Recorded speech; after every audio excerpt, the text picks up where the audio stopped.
Hi there and welcome back. In this video we'll talk about energy, power and matter, three fundamental concepts. Let's start with energy. The first rule, and this is a hard law of physics, is that energy cannot be created or destroyed. This is known as law of conservation of energy. What energy can do is move around and change its form. Energy can be stored, transferred and transformed. Another important point, you can't physically hold energy in your hand. You can't grab it. It is not like an object, but you can absolutely feel its effects. When something gets hot, when the lights turn on, when something starts moving, that's energy showing itself through its effects. Now, in the power industry, we often use the phrase energy generation. Technically, that's not fully correct, but it's a very common term. What we really mean by generation is conversion. We convert energy from one form into electrical energy. A good example is a thermal power plant.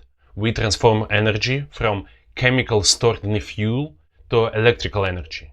In more details, we'll look in the next slide. But concept is still same. We do not create new energy, we just change its form. Now, let's look into the matter. Matter is anything that has a mass and occupies space. Fuel, water, steel, battery cells, all of these are matter. And matter is important because matter can store energy. For example, thermal energy, heat stored in material. Mechanical energy, pressure or tension. Chemical energy, fuel or batteries. Nuclear energy inside atomic bonds. And this is a key idea for BESS. Energy is stored inside the matter. Batteries are matter that store chemical energy. And how about power? And power is simply how fast energy is moving from one point to another. Not how much energy you have, but how quickly it's being transferred or released. Let's use this example on the right side. And imagine that's a spring. This is a great intuitive example. The metal spring itself is a matter. It has mass and occupies space. When I compress the spring, I'm storing energy inside it. It will be mechanical energy. Now, when I let it go, that energy is released. If the spring releases the energy very quickly, it has a high power. If it releases the same energy slowly, it has low power. Same energy, just different powers. This is exactly the idea show up in batteries. We have same megawatt hours but different megawatts. Finally, let's look into the units, because this matters later.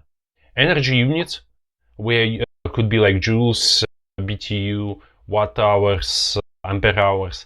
These all describe how much energy is stored and will be used. In energy storage, we use mostly watt hours. You can see over here. Power units include watts, kilowatts, megawatts, horsepowers. These describe how fast energy is being transferred. In energy storage, will be used mostly watts. And one of the last things to notice is metric prefixes. You can see them over here.